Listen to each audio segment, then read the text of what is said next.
मैंने आम आदमी पार्टी छोड़ दी है और भाजपा ज्वाइन कर ली है। 2006 से मैं अरविंद केजरीवाल जी के साथ काम कर रही थी। अपना घर छोड़ा, नौकरी छोड़ी, 7 साल झुग्गियों में रही और हर आंदोलन में मैंने उनका साथ दिया। लेकिन अरविंद केजरीवाल जी ने अपने ही घर में मुझे एक गुंडे से बुरी तरीके से पिटवाया।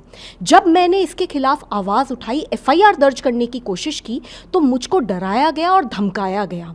यहाँ तक कि पिछले 2 साल में अरविंद केजरीवाल जी ने हर संभव दबाव बनवाया मेरे पे कि मैं ये FIR वापस ले लूं।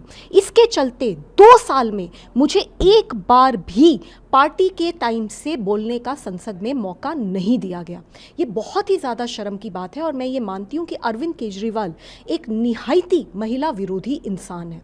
आज आम आदमी पार्टी और अरविंद केजरीवाल इस देश में झूठ, भ्रष्टाचार और गुंडागर्दी के लिए जाने जाते हैं।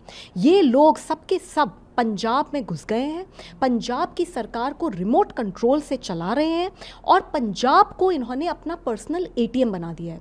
सैंड माइनिंग आज पंजाब में चरम सीमा पर है, ड्रग यूजेज चरम सीमा पर है। सब कुछ इनके शय के चलते हो रहा है। पूरा का पूरा भ्रष्टाचार हद से ज़्यादा पंजाब में चल रहा है।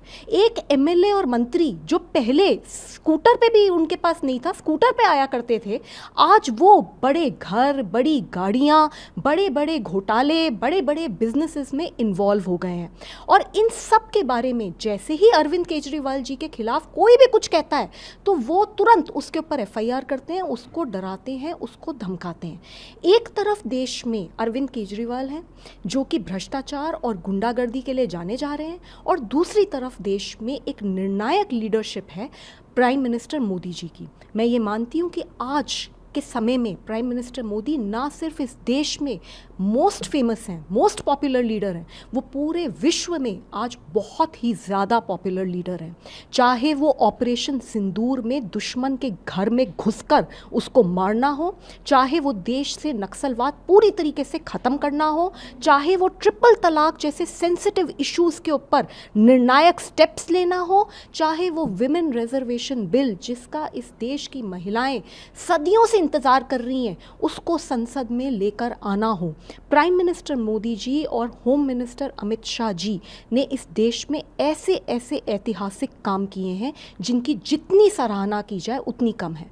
मैं भाजपा किसी मजबूरी में नहीं ज्वाइन कर रही, मैं भाजपा इसलिए ज्वाइन कर रही हूँ क्योंकि मैं दिल से प्राइम मिनिस्टर मोदी जी की लीडरशिप में विश्वास रखती हूँ।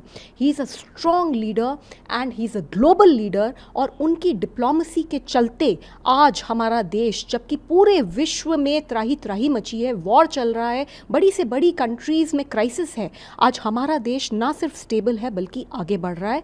मैं सभी लोगों से जो कंस्ट्रक्टिव पॉलिटिक्स करना चाहते हैं, देश के लिए काम करना चाहते हैं, अपील करना चाहती हूँ कि वो भी बीजेपी ज्वाइन करें। आम आदमी पार्टी के नेताओं की तरफ से ये आरोप लगाए गए कि पहले आप बीजेपी को क्रिटिसाइज करते थे, अब बीजेपी के साथ पार्टी में ज्वाइन कर रहे हैं। उस पर सवाल वो लोग खड़े कर रहे हैं कि आखिर क्या ऐसी वजह रही, क्या फिर एजेंसी से डर गए, ED का नाम लिया उन्होंने, CBI का नाम लिया कि इस वजह से ये लोग डर के कर रहे हैं, या कोई लोग डर के कर रहे हैं या घबरा के कर रहे हैं, तो क्या कहेंगे आप इस पर इन आरोपों में? मुझे लगता है कि पूरा देश ये जानता है कि स्वाति मालीवाल किसी से नहीं डरती, और इस देश में कोई ऐसी एजेंसी नहीं बनी जो मेरे को डरा दे। और पहली बात तो मेरे पे इस तरीके के कोई आरोप और केसेस ही नहीं है। दूसरी बात, ये कहना कि कोई किसी के डर के कर रहा है या कोई, ये नहीं है, ये झूठ है। क्योंकि आप ये देखिए कि अरविंद केजरीवाल जी के साथ आज तक कभी भी कोई भी अच्छा इंसान ज़्यादा दिन तक टिक ही नहीं पाया। अरविंद केजरीवाल जी का व्यक्तित्व ही ऐसा है। और दूसरी बात यह है कि वो अब पूरी तरीके से भ्रष्टाचार के अंदर खुद ही लिप्त हैं। वो क्या बात करेंगे, वो किस तरीके के एलिगेशंस किसी के और के ऊपर लगाएंगे, वो पहले खुद की एक्सप्लेनेशन तो दें। जहाँ तक ये कहा जा रहा है कि मैं कोई डर में ऐसा कर रही हूँ, तो आप ये देखिए कि मेरे को तो 2 साल पहले कितनी बुरी तरीके से मारा गया। पूरा देश जानता है कि मेरे साथ क्या क्या हुआ। इसी वजह से वो दिल्ली का इलेक्शन तक हारे, क्योंकि दिल्ली के लोग मुझसे प्यार करते हैं। दिल्ली के लोग कभी नहीं चाहेंगे कि किसी महिला के साथ इस तरीके से गलत हो। लेकिन अरविंद केजरीवाल जी को तो फिर भी मैंने 2 साल दिए कि सुधर जाएंगे, हो सकता है ठीक हो जाएगा ये सिस्टम, क्योंकि मेरी पार्टी थी, मैं चाहती थी कि मैं अपनी पार्टी में रहकर ही काम करूं। लेकिन 2 साल में मैं सिर्फ अकेली महिला सांसद हूं आम आदमी पार्टी की 13 में से, और मुझे एक बार भी बोलने का मौका नहीं दिया। तो ये अरविंद केजरीवाल जी क्या बात करते हैं, किस तरीके की बात करते हैं, ये झूठ बोलते हैं, ये भ्रष्टाचारी हैं। और ये पार्टी अब ख़त्म है, पूरी तरीके से टूट रही है और अंदर से टूट रही है, और इसमें कोई बाहर का इंसान इन्वॉल्व नहीं है किसी को तोड़ने में। ये अरविंद केजरीवाल जी उस लड़की को जो 2006 से इनके साथ काम कर रही है, झुग्गी में रही है, 7 साल दिल्ली की झुग्गियों के अंदर रही हूँ, मैं अपना घर छोड़ दिया। ऐसी लड़की को भी जब ये बुला के पीट सकते हैं तो आप खुद सोच सकते हैं कि इनके साथ कौन काम करेगा। मैम, कुछ शब्दों का प्रयोग किया गया उनकी तरफ से, गद्दार तक कहा गया, क्या कहेंगे? गद्दार वर्ड आपके भाजपा ज्वाइन करने पर, और हालांकि पिछले कुछ समय से आपने बताया कि किस तरह से आपके साथ जो हुआ। देखिए, मैं ये मानती हूँ कि अगर कोई गद्दार है तो वो अरविंद केजरीवाल हैं। जब वो शुरू करा था उन्होंने आंदोलन, तो वो एक फटी हुई पैंट पहनते थे, वो एक 2 रुपए का पेन यूज़ करते थे, वो बिल्कुल खटारा गाड़ी में घूमते थे, और हम सब इंस्पायर होते थे और हमें लगता था कि भाई ये इंसान देश में बदलाव लेकर आएगा। आंदोलन में कितने बड़े बड़े मीठे मीठे सपने उन्होंने पूरे देश को दिखाए और पूरा ही देश प्रभावित हुआ। लेकिन उन्होंने क्या करा, जैसे ही उनके पास सत्ता आई, उन्होंने 100 करोड़ का अपना घर बना लिया, उसमें बार बना लिया, उसके अंदर करोड़ों के कारपेट लगा दिए, फ्रिज भी उनका लाखों का करोड़ों का है, उनके सोफ़े में कितनी अय्याशी है। और जब दिल्ली के लोगों ने उन्हें हरा दिया तो उसके बाद अब वो पंजाब पहुंच गए हैं, पंजाब को एटीएम की तरह इस्तेमाल कर रहे हैं। जिस आदमी से उन्होंने मुझे पिटवाया उसको Z+ सिक्योरिटी दी उन्होंने, वो आज भगवंत मान का चीफ एडवाइज़र बनाया हुआ है, वो बड़ा घर, बड़ा घोड़ा, बड़ा गाड़ी, वो सब उनको मिल रही है। और आजकल अरविंद केजरीवाल जी क्या बोलते हुए नज़र आते हैं कि मुझे ये घर चाहिए, मुझे ये गाड़ी चाहिए। उनका काफिला निकलता है, जो इंसान VIP प्रोटोकॉल के खिलाफ बात करता था, वो जब उनका काफिला निकलता है तो 50 गाड़ियाँ तो हम ही गिन रहे होते हैं, 50 गाड़ियों से ऊपर जाता है। तो गद्दारी क्या होती है? गद्दारी अपने मूल सिद्धांतों के खिलाफ काम करने को मैं गद्दारी कहती हूँ, और अरविंद केजरीवाल जी से बड़ा गद्दार नहीं है। उनकी तरफ से, आम आदमी पार्टी की तरफ से ये भी कहा गया कि आप सब लोगों को सब कुछ आम आदमी पार्टी की तरफ से दिया गया। जैसे आपके बारे में कहा गया कि जैसे DCW अध्यक्ष बनाया गया, आपके राज्यसभा सांसद बनाया गया, और उसके बाद मौका मिलने पर इन लोगों ने धोखा दे दिया, धक्का दे दिया। तो क्या कहेंगे आप इस पर? सर, इस देश में 2006 में अरविंद केजरीवाल जी को कौन जानता था? 2012 में पार्टी बनी है। ये बहुत सारे लोग जो आए वो 2012 के बाद के आए हुए हैं। 2011 में आंदोलन हुआ, उस समय भी कुछ लोग जुड़े। 2006 में सिर्फ 5 लोग थे, उनमें से एक थी मैं। मैंने अपना घर छोड़ा, नौकरी छोड़ी। I was young, I could have done various other things.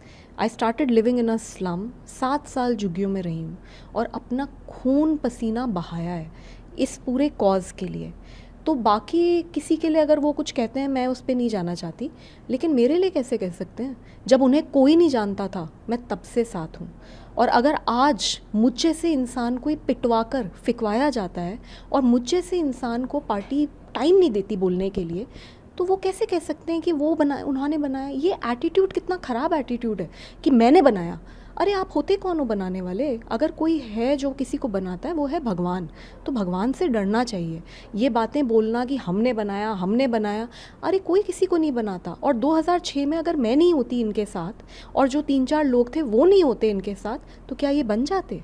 अंत तक हम लड़े हैं। मेरी पिटाई के बावजूद मैंने 2 साल पार्टी को देने की कोशिश करी कि हो सकता है मैं इसे सुधार सकूं, लेकिन नहीं सुधर रहे। पूरा पार्टी में अरविंद केजरीवाल, उनके पैसे, उनकी अय्याशियाँ और उनकी गुंडागर्दी और उनके भ्रष्टाचार का बोलबाला चल रहा है। कैसे सुधारेंगे? तो इसलिए मैंने BJP ज्वाइन करी है, because I am convinced in the leadership of prime minister Modi. ये भी अब कहा जा रहा है कि जो आपके राज्यसभा सांसद है, इसके लिए अब ये लोग वहाँ पर प्रोसीड करेंगे कि कैंसिल की जाए, चाहे आपकी हो, राघव चड्ढा की हो, और बाकी क्या कहेंगे? देखिए, मैंने बहुत सोच समझ के निर्णय लिया है। अभी भी विमेन रिजर्वेशन बिल जब आ रहा था तो पार्टी का स्टैंड ये था कि विमेन रिजर्वेशन बिल को सपोर्ट नहीं करेंगे। मुझे लगता है कि मेरे लिए ये बिल्कुल ही बस मतलब हद होती है ना, वो हो गया। ज़िंदगी भर मैंने महिलाओं के लिए काम करा है, ज़िंदगी भर मैंने विमेन रिजर्वेशन के लिए आवाज़ उठाई है, और इनका तो ये स्टैंड था अगर मैं यही पार्टी में रहती तो मुझे इस पर भी साइन करना पड़ता कि नहीं, विमेन रिजर्वेशन इस देश में नहीं होना चाहिए। तो मैं बहुत कन्विंस्ड हूँ कि आम आदमी पार्टी तो बिल्कुल नहीं, किसी भी हाल में आम आदमी पार्टी नहीं। एंड भाजपा में मैं इसलिए ज्वाइन कर कर रही हूँ क्योंकि मैं भाजपा की जो वैल्यूज़ हैं और प्राइम मिनिस्टर मोदी जी की जो लीडरशिप है उससे हमेशा से प्रभावित रही हूँ, इसमें कोई शक नहीं है। बीच में भी जब ट्रिपल तलाक की बात हुई थी, प्राइम मिनिस्टर मोदी जी ने ट्रिपल तलाक के खिलाफ कानून लाया था, मेरी पूरी पार्टी ने उसका विरोध किया था अरविंद केजरीवाल जी के कहने पर मैं उसके साथ खड़ी हुई थी। तो 370 जब आया था तब भी पूरी पार्टी ने विरोध किया था, मैं साथ खड़ी हुई थी। तो मैं हमेशा आइडियोलॉजिकली मैंने काम करा है, मैंने हमेशा सही के लिए काम करा है, सही आवाज़ उठाई है और मैंने कभी गलत का साथ नहीं दिया। तो आगे भी मैं यही करूँगी, मैं सही बात करूँगी, मैं गलत का साथ नहीं दूँगी। और मैं पूरी तरीके से कन्विंस्ड हूँ कि अगर इस देश को कोई आगे लेके जा सकता है तो वो प्राइम मिनिस्टर मोदी जी और होम मिनिस्टर अमित शाह जी हैं और मैं उनकी गाइडेंस में काम करना चाहती हूँ। इसके लिए मैम की राज्यसभा सीट कुर्बान करनी पड़ जाएगी, जिस तरह से वो लोग बातें कर रहे हैं कि हम लोग पूरा देंगे उसमें और आपकी सीट जो है वो रद्द करेंगे आपकी राज्य बाकी की। जी, मैंने तो निर्णय ले लिया है, आम आदमी पार्टी मैंने छोड़ दी है, मैंने भाजपा ज्वाइन कर ली है और जो भी प्रक्रिया है उसके थ्रू ही ज्वाइन करी है। तो पहली बात तो ये हाइपोथेटिकल क्वेश्चन है, इन्हें तो ये रोज़ का इनका काम है कि कन्फ्यूजन फैलाओ, झूठ फैलाओ, ये तो आप भी इतने सालों से काम कर रहे हैं, आप भी जानते हैं। लेकिन अगर फिर भी ऐसा कोई मोमेंट भी आता है कि हाँ भाई अगर कि सीट चली जाएगी तो सीट छोड़ देंगे, लेकिन अब भाजपा के कार्यकर्ता हैं, भाजपा के कार्यकर्ता बन के काम करेंगे।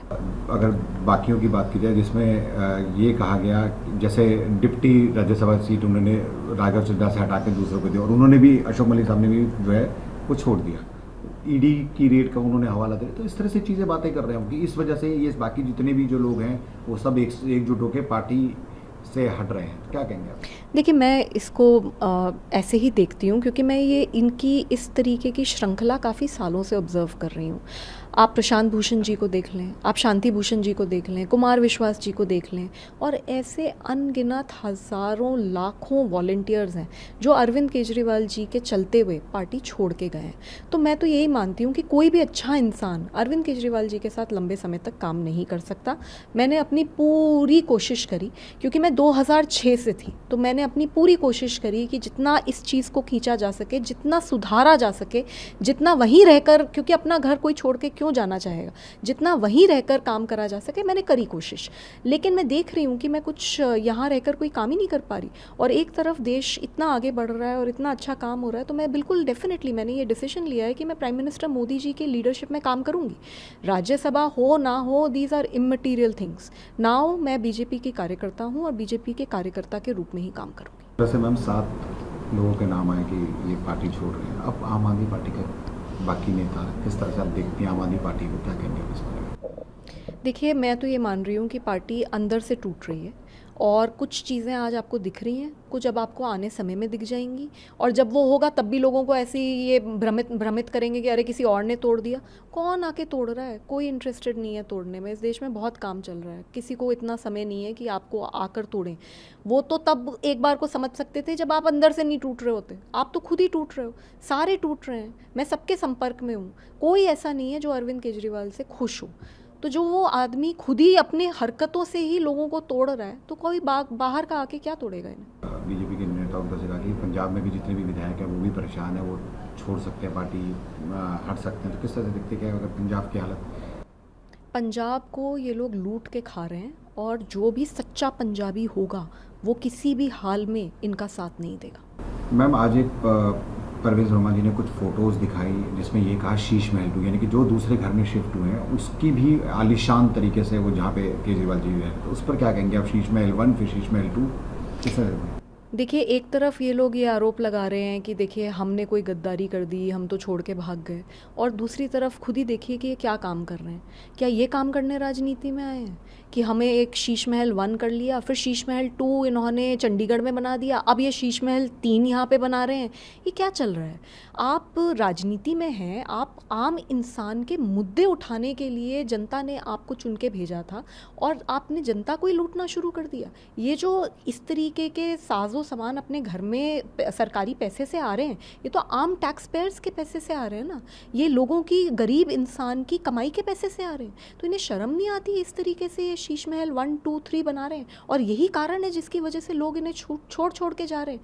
मैं तो आज अपने आप को बहुत हल्का महसूस कर रही हूँ क्योंकि आम आदमी पार्टी मैंने छोड़ दी है। Subscribe to One India and never miss an update. Download the One India app now.